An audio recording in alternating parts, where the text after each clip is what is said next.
Dr. Gregory Newmark is an associate professor at Morgan State University, where he specializes in transportation planning, travel behavior, and urban data analysis. He received his PhD in regional and urban planning from the University of California, Berkeley, and has served in various instructional roles at Kansas State University and higher learning institutions around the world. Dr. Newmark's broad research program is dedicated to enhancing public transportation systems and creating healthier, fairer communities through data-driven approaches. He similarly considers the social dimensions of transportation behaviors and policies with the aim of improving community well-being across diverse urban and rural settings.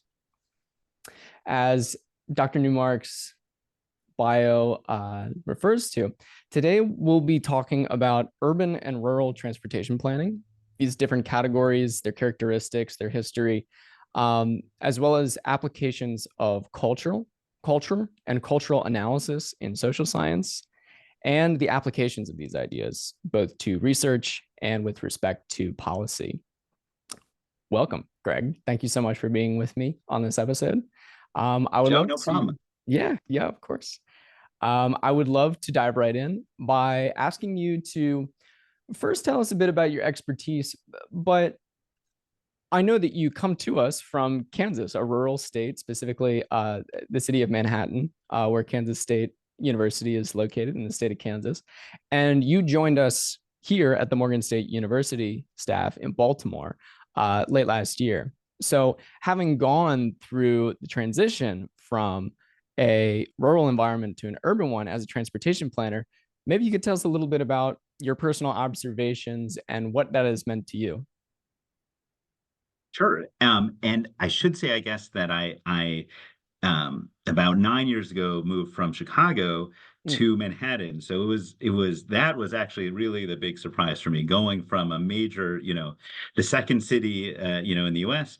to Manhattan, the Little Apple, a city of about 50,000 people, half of whom or two-fifths of whom are college students, was very kind of surprising. So, some of the aspects of urban planning that I had been used to in a very metropolitan environment were either not there or so different. So, for example, like when I first got to Manhattan, we had been living previously in Chicago in a condo in the city. We had like a fancy stroller. When we moved to Manhattan, we had three kids under four. So like our stroller was, how we kind of did everything. Um, and we purposely moved to a place that you could, walk to a local coffee shop. And then we arrived and discovered that it was like impossible to actually, even though we were close, to just cross the street necessary to get to the coffee shop, with traffic and the lack of sidewalks and stuff. It was like virtually impossible to push a stroller across this road. Um, and it's like just walking across the road was also really difficult. It was not designed for walkability, and so that was a big shock. And so there was a lot of these like where the sidewalk ends moments, where it ends here, it ends there. And similarly, I had been living in Chicago when Mayor Rahm Emanuel had been really advocating and building out an extensive bike network. So, coming to Manhattan, which was, it's a college town. I figured it'd be very pro biking, but in fact, there was very little bike network, very little, like the connectivity of the sidewalks was not there in many cases. And most surprising, because I had come from working at the transit agency, and I was hired in part because there was, a lot of interest in transit in the Little Apple in Manhattan, was the city was so antagonistic to transit that they wouldn't allow bus stops to be placed on public property. So they were all like hidden on in private parking lots and stuff. And it was really confusing and difficult. And anyway, so it's a very different experience than coming from, a city that had been, really built out to serve transit and because of transit. So anyways, there were a lot of surprises going to Manhattan. But that said, um, in some ways, it was a little bit of like a Connecticut Yankee in King Arthur's Court, where I was like, ideas that were not so novel in Chicago, but were new in Manhattan was, kind of fun to, help advance some of these things. And then also there really was a core of people that recognized the need for, more sidewalk connectivity and to make the community more bikeable. And while I was there, I really saw the difference. It was kind of fun to look at like Google Maps photos over the 8 years I lived in Kansas to see how there really was improvement in laying out infrastructure. But the core of what I experienced was that expectations about driving and of course you drive, were just so different. Uh, on the flip side, there's really this like wonderful can-do, spirit in a small town. When I like maybe a week after I moved to, or 2 weeks after I moved to Kansas, some kind of city elders, like the businessmen in town, started a bike share program, right? Like on their own. They the kind of main businessman who had a really successful internet company had been impressed. He'd gone to New York, been really impressed with bike sharing. This is 2015, and he was like, "Well, we need that here. This will help with our tourism." And he kind of convinced some other, business owners in town to pony up not even that much money to build these bike stations and to have, bikes that were totally low cost, like $100 bikes, one speed bikes from China, not at all the fancy docked, trackable like systems that were going in, elsewhere in the country, at that point. Um, and and my first reaction was like, this is crazy. We tried this in the Netherlands, a generation ago, and all the bikes ended up in the canals and were stolen. And but then I started to realize that there's a lot of social trust. This community is relatively isolated, so there's not like they're not going to be taken to nearby communities. It's almost like being on an island.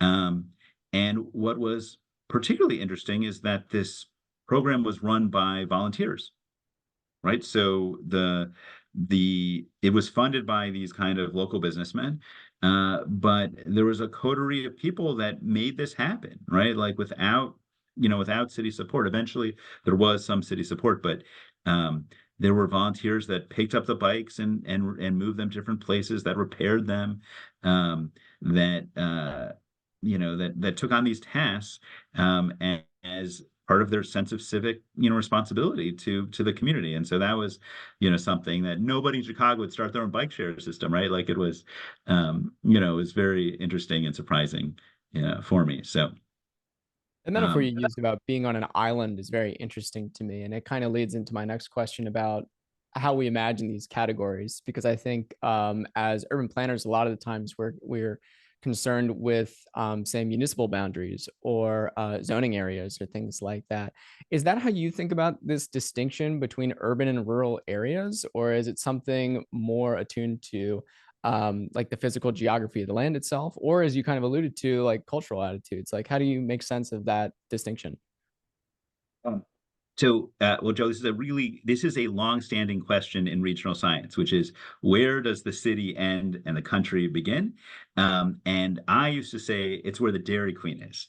That was my theory of this. But it turns out that they're like, particularly in rural areas, Dairy Queens are like right in town. So, um, but uh, but this is a long-standing question, and it is so frustrating from both a pedagogical perspective and from a practical perspective.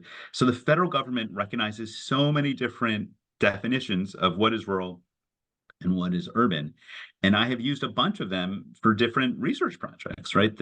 There's a there's a rural urban continuity code that the federal government, we uses in some ways. And there's different places where you can slice like, well, what is now rural, what is urban? So there is a fundamental question of like what, how do we determine that difference? Um, and and it's not easy. I mean, I would say that I don't want to say, oh, when you see it. Um, there it's tricky, and for different purposes, what's rural and what's urban. I mean, the reason why there's these different definitions is that in different contexts they might make sense. So, for example, a suburban area, an exurban area um, that is deeply tied to some kind of core area wouldn't really be rural in the same sense because it is going for many services and jobs to this more urbanized area, as opposed to, um, a place that is really quite isolated, and any kind of trip. Is at a substantial distance, and you're too far to really work in an urbanized area, or well, but even that is tricky, right? Like Manhattan is about 70 miles from Topeka, the state capital, and many people, would commute that distance. And the other thing that was surprising to me was the willingness to drive, right? Like that, um, people in Kansas are willing to drive like tremendous distances that I thought were crazy. And then the more I lived there, I was willing to do it, right? Like it's very different. So, but in terms of your core question of like what constitutes is it a physical barrier? Is it a cultural attitude?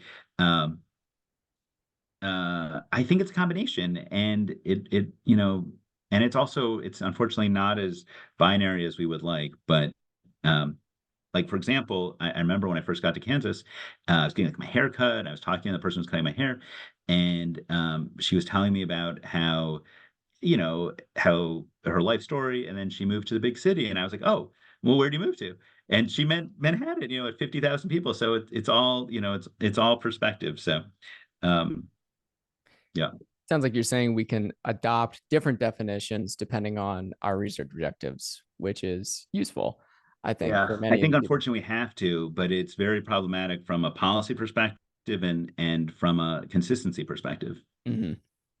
I just want to remind the folks on the call that they can use the Q&A feature if they would like, and I will work those in towards the end of the interview. Um, Greg, tell me what role population density plays in defining the needs of a community and the resources available to them from an urban planning and a transportation perspective, because I think this really cuts to the core of the challenge, right?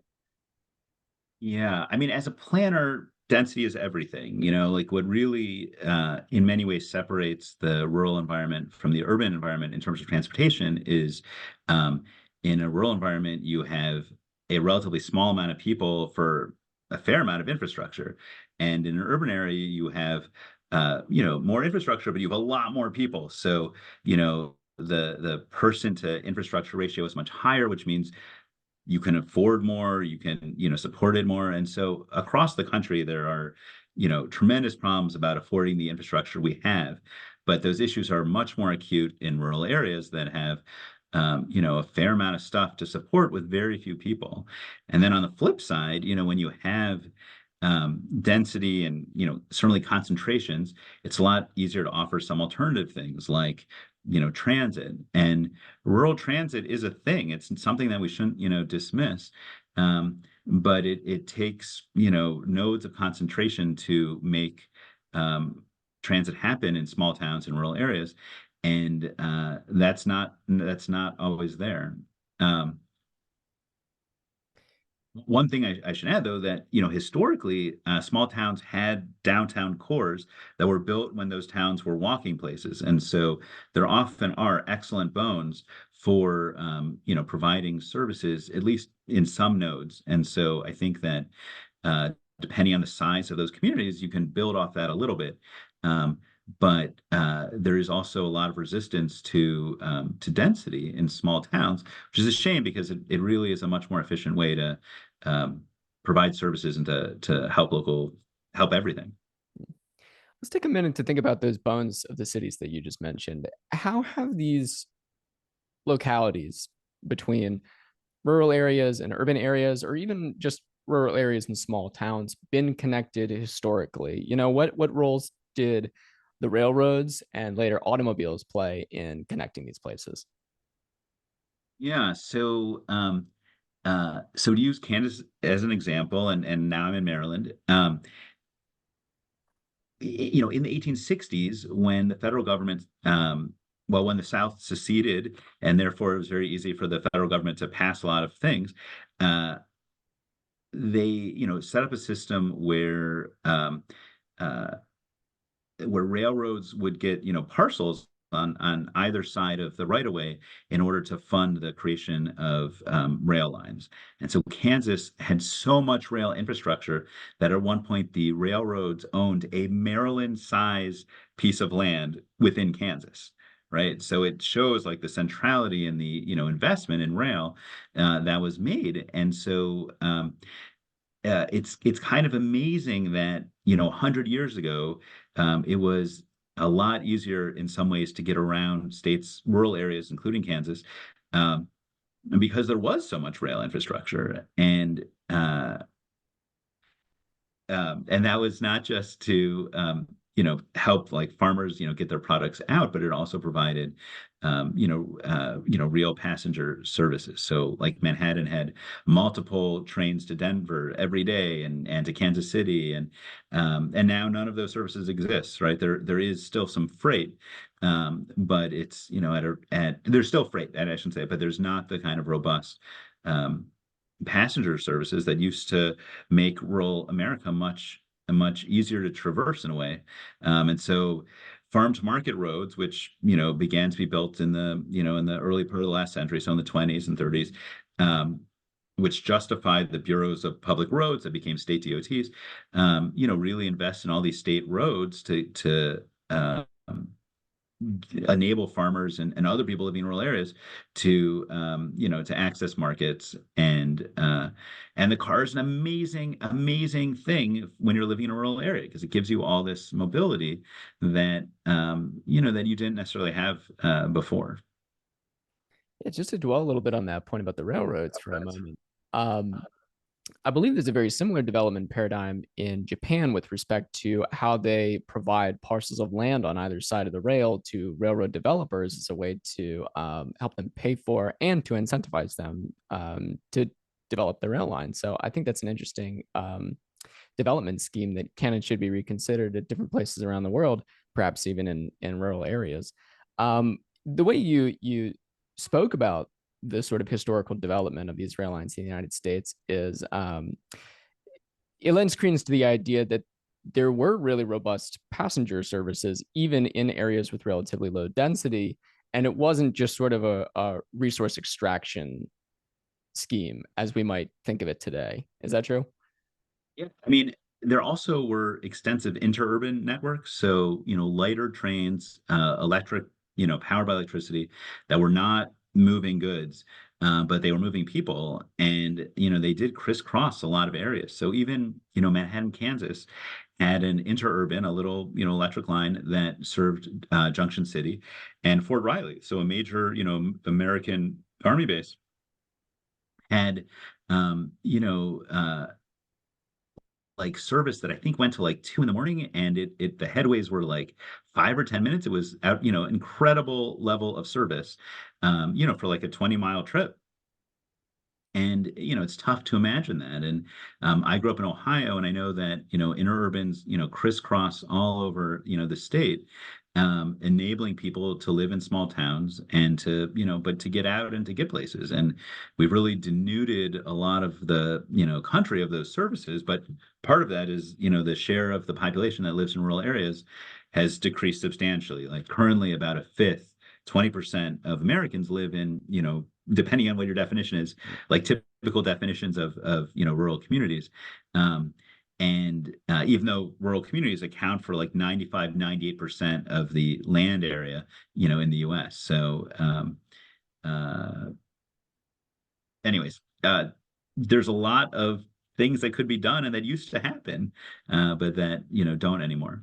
Absolutely. And it is hard to imagine, but imagination is a really important aspect of policy and imagining new policies. Um, Another component that I'd like to circle in on now is cultural analysis, which you have done some really, really interesting work on in the past. I guess offhandedly, I'm referencing your fascinating paper on the relationship between religious attitudes and car ownership. Perhaps we can get to that at some point. But just to kind of like set the table, I wanted to ask why is incorporating cultural analysis important in transportation studies and in social sciences more broadly? And how can we use it to better understand the challenges and solutions related to these phenomena?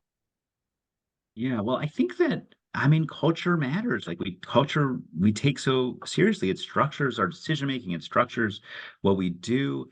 But when we do transportation analysis, we almost always just cut it out and reduce all the behaviors to kind of socioeconomic behaviors, right? Like how big is your family? How much money, are you making? Do you have a car? Um, and and I think that it takes away from the nuance and the richness of how people make decisions, decisions that are not that seem inefficient, right? Like that will people drive a long way for certain amenities.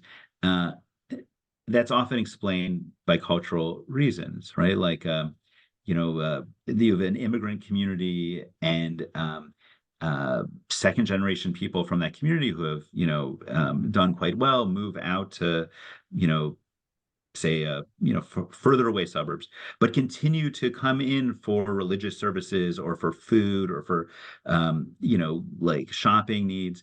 And it seems inefficient. We wouldn't, expect that trip to happen, but it reflects a strong, cultural need. And so that's where people are like looking for, you know, where culture affects their choices. But in general, also like our behaviors are very culturally driven. And I think a lot of why we've struggled to change behaviors is that we don't acknowledge the role of culture in our decision making. So if can I talk about the religion? Uh, Please. so there's lots of signifiers of culture. I mean, what kind of spurred me in this thinking was living in Chicago and living in a neighborhood that had a lot of like new grads, and there were the kind of the yes, I lived near Wrigley Field, and there were different communities there, and different cultural communities. And one of those groups were kind of like hipsters who admittedly often live in other parts of the cities, but like, were choosing to bike. And for whom biking was an important part of kind of that culture. And where there were other groups that were in similar economic situations and similar kind of life stages that were decidedly not hipster and they were not biking, and it's tough to sometimes classify. Uh, the census doesn't ask like, are you a hipster? And so it is tricky. But one signifier of culture is religion, and part of how we ended up in this research is I had a wonderful grad student, Emma Rierick, who grew up in rural Massachusetts, and she was for her master's project was interested in solutions to improve the sustainability and reduce the greenhouse gas emissions in rural areas. And her argument was everything we talk about, transit and traffic calm, all this stuff is aimed at urban areas. How can rural areas uh, implement policies that are going to, yield, similar benefits?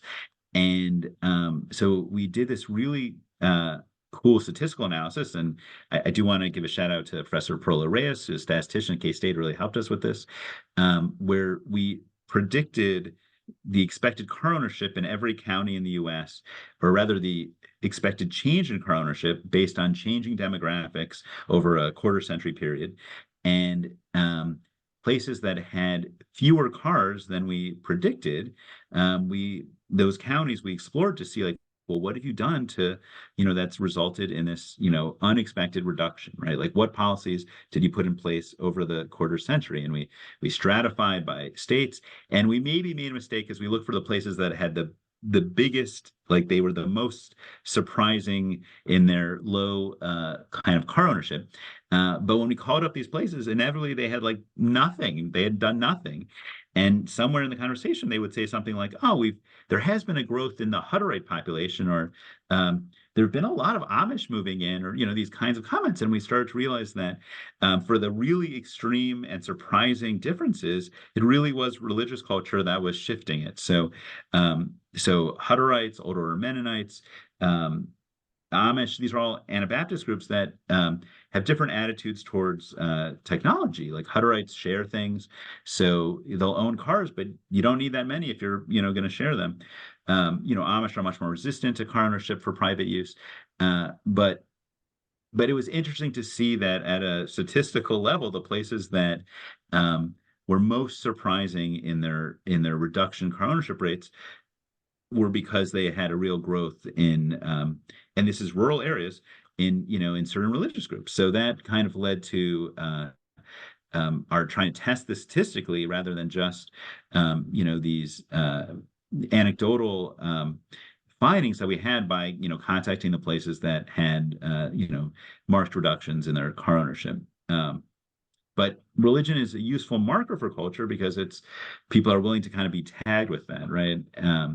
And I would love to see like more nuanced understanding of different types of culture, and I think that'd be helpful. Yeah, absolutely. When I listen to you, I guess a tangent I imagine is I guess fundamentally what you're identifying is different kinds of communities. I guess that's the through line between Amish and hipsters, right? It's just that you have different levels of identification and they have certain cultural norms within those groups. I guess the other thing that comes to mind is levels of social trust. That occurred to me when you were talking about the bike share program and starting your own bike share program in a rural area. Um, is that when you came to Baltimore, was that something that was like less palpable, I guess, like brought widespread levels of social trust? And if so, how do you see that affecting the way that our communities approach transportation challenges? So, I mentioned that, well, maybe, when we moved from Chicago, my eldest son was like 4, and he had a great sense of direction. And I remember asking my wife, who grew up in the South Side of Chicago, like at what age would she be comfortable with him, kind of going to a friend's house on his own? And I figured she'd say like 8. And but she was like, 12, and it seemed to me like really high. And anyway, so we moved to Kansas, and is that was the first time my wife had ever lived in a single family home. And it was she became more comfortable with the idea of, like there is a lot of trust. It feels safe, people know each other.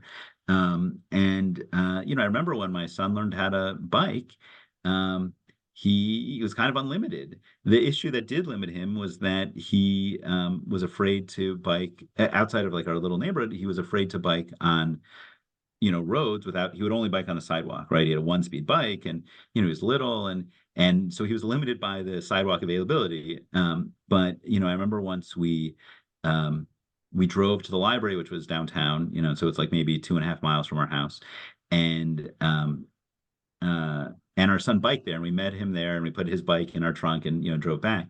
But that was like a really fun kind of thing that was really only possible in this environment. I don't think that like our 8-year-old that we have now like would be comfortable biking similarly distant places from our home here in Baltimore. And that's a shame, but I do think there is some there can be concerns about safety, about the amount of traffic, about these kinds of things that do affect the decisions that people make. And I take the bus to work, and but I'm a dude, and so I'm perhaps less sensitive to like when I take it home at night, like quite late, because I teach from 5 to 8:20.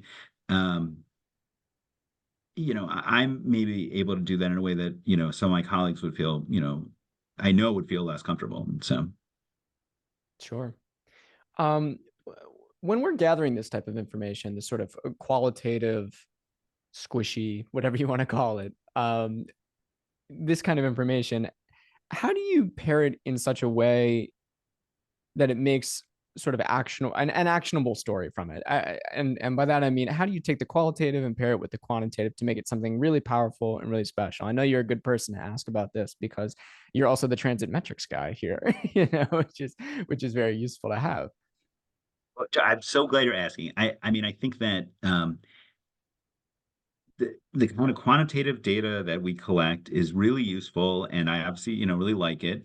Um, but it doesn't tell us often why, like why is someone doing this, or, and that, um, so in planning, it's really important to understand the stories, the perceptions that are motivating decisions, and um, hang on, excuse me. So, like, I did an extensive survey of how people got to campus at K-State as part of looking at kind of, the climate impact of all the travel that was generated by the university. But then we complemented it by a series of focus groups where we asked people, like, what motivated their decisions. And one of the things that came out that I would not have noticed on my own is that students um, kept cars on campus because they felt really connected to their home communities and wanted to be able to, go home, on certain weekends, for certain events. And there was like virtually no way to get to Kansas State University um, on public transit. There was a Greyhound line, not when I did that assessment, but later, that ran like once a day, and it was like super convoluted route. Like if you had to, you would do it, but there wasn't the certainty that you could get to and from campus by any other way. So students would bring cars because they needed that to know that they could, get home. And cars are so critical to their, kind of young adult identity, in terms of freedom and access to opportunities. Um, and and then once you have a car, you've got to store it. And then, suddenly like trips where you might have considered walking or taking, the bus just seems silly. You might as well just drive. You have the car. And so, kind of understanding some of the motivations, um, were really critical. So if I'd looked at just the data, I would have been like, I would have not seen that really what could be the biggest kind of impact on changing the how people get to campus is providing a way for people to get to Manhattan that they don't need a car, so they don't bring a car in the first place. And the kind of understanding of those stories, wouldn't be there unless we, did mixed methods research where we complemented our data collection, our quantitative data, with the qualitative understanding of what are people thinking, why are they making the decisions, what's important to them.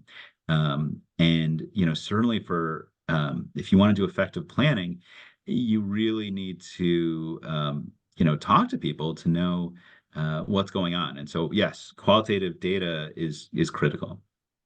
Absolutely. It sounds like qualitative and quantitative data each provide necessary context for the other so that we can actually draw meaningful observations about the world around us. I think it's really important. And to if I sorry for maybe extending this more than you want Of to, but course, no. in terms of convincing policymakers, it it both have their role, right? Like a compelling story can be, very important for, say, a politician who's trying to, convince their peers about, which way to go with a difficult policy decision. Um, and that kind of anecdotal and information is really necessary. On the other hand, sometimes people need the quantitative data. So again, back to Manhattan, my students participated in an annual bike and ped count, and the data that we collected demonstrated how when the city invested in resources, people were using them. And so the quantitative data affirmed the value of those investments and enabled the city to, feel okay about doing it and investing more. But often it takes the qualitative information about like, people's experiences, say walking to school or not, that motivates, some initial players to try out something new. And so there's different audiences and different information, can resonate. Absolutely. And maybe this is a good time to sort of double down on that point about how we encourage and incentivize transportation policymakers and planners to make use of cultural attitudes and cultural behaviors. Um, it seems to me that nobody likes the idea of sort of legislating culture, or at least that there's a lot of doubt about how effective that can be. But there are certain cultural practices around forms of social solidarity, like I think we'll discuss more in a moment with respect to your new project, that should be harnessed.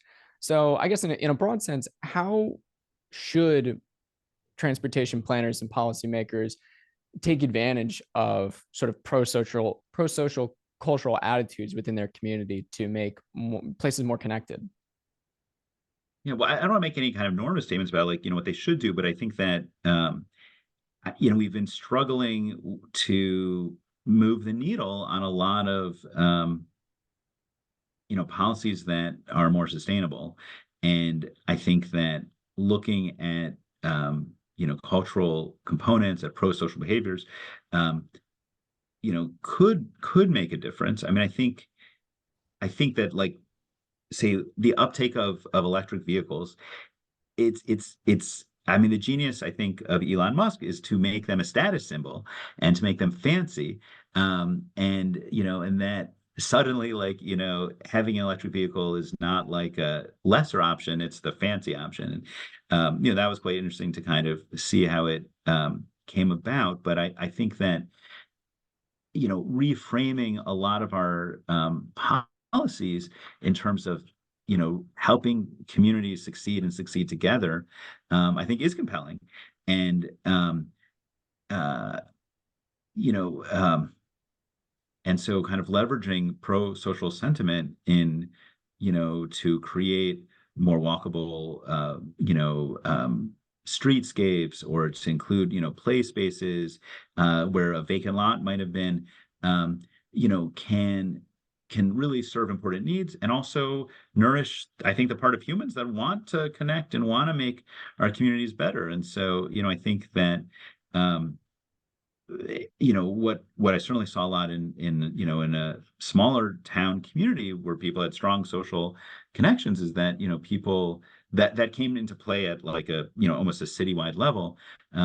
But I do think that here in Baltimore, and a lot of our students are doing stuff to try to cultivate local initiatives that bring people together to make those communities nicer, happier, safer, more livable.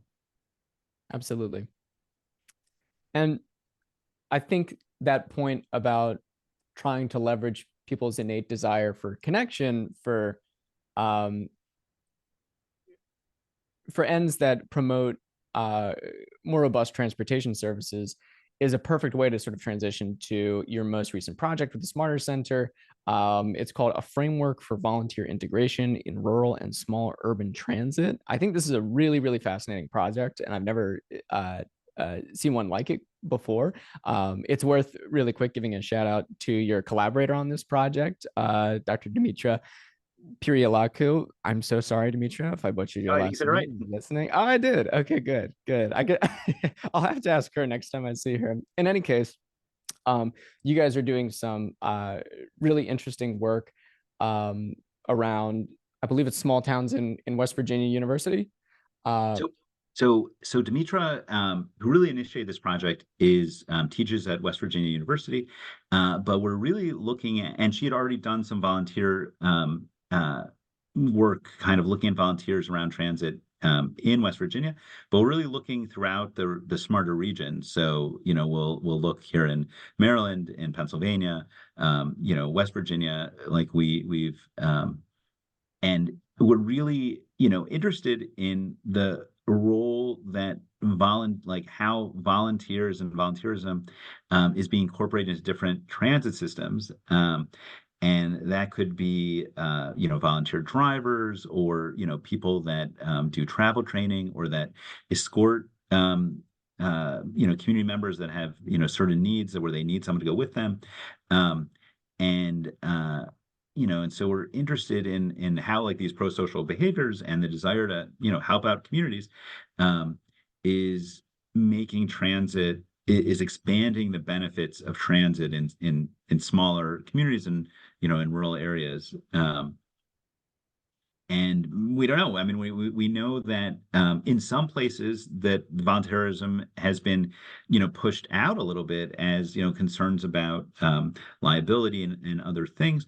But we're looking to see, what is out there, what has worked, and how to build on that. And we think that there's a real potential to to leverage these ideas so that trans agencies can kind of be more than the sum of their parts. And a big issue in the transit world today also is um, we want more people to get into transit, right? Like there's a huge problem. It's getting a little bit better, but there's a driver shortage, right? And so getting people engaged and giving people contact to transit agencies might also help kind of ease the path for people to shift from being a volunteer to being, an actual employee. Um, and this, kind of work flow, this workforce training aspect could be very advantageous. And so we're kind of excited to see how that might happen and learn more about that. And this is really important, for making sure that these services last in small towns and rural places. It's early, but what do you expect? Are you an optimist on this? Yeah. So I mean, I think if you're a planner, your fundamental belief is that the future can be improved. So Mhm. and I think we want to know like what are different ways that people that trans agencies harness volunteer spirit and put it to use to help their communities. And it might be as simple as uh at like a community event, manning a booth to talk about transit, right? And it might be where a sorority provides travel escorting for people like older adults or people with special needs as a community service project. It might be something where you know um, a fraternity as a project. And I don't mean to pick sororities and fraternities and give kind of gendered examples, but um, like repaints, a vehicle or something. Like there's lots of different ways that volunteer labor might come into play, and we want to kind of create a menu of options and the stories that go with it, so that transit agencies can maybe be more creative in trying to figure out ways to leverage their impact. So That's a I'm great thing to hopeful. imagine. Yeah. Um, Always our last question, Greg. What is some advice you would give to a young person, maybe my age, maybe a little bit younger, who is interested in transportation, interested in research, or just wants to make the cities they live in better? Well, one, you should all consider going into city planning, and Morgan State has a wonderful program both in transportation and in city planning. So just the private plug. But the big thing is that it's the great thing about planning is that everyone is an expert, right? Like it's we all live in communities, and so I would love for people to come to get involved with like bike advocacy groups or come to transit public meetings or become like a member of a city committee on biking or walking, and you can do it. Like it's many people don't know about metropolitan planning organizations, but they do lots of regional planning. And they usually have lots of committees that are staffed by volunteers, and these are all opportunities for people to get involved and see how decisions are made. And then you can decide if you want to be a transportation professional, if you want to just avocationally be committed. um, there's lots of ways. I think it's a great moment for transportation and city planning in general. I think we're unfortunately at this like inflection point where our decisions are really really matter. And Joe, it does seem like your generation like gets this in a way that older generations maybe have been less flexible. And so there's, I think, an opportunity for some really exciting new options. And people should just get involved wherever and try to make a difference. Gregory Newmark, thanks so much for joining us in Smarter Transportation Talks. Good to be here. Thanks.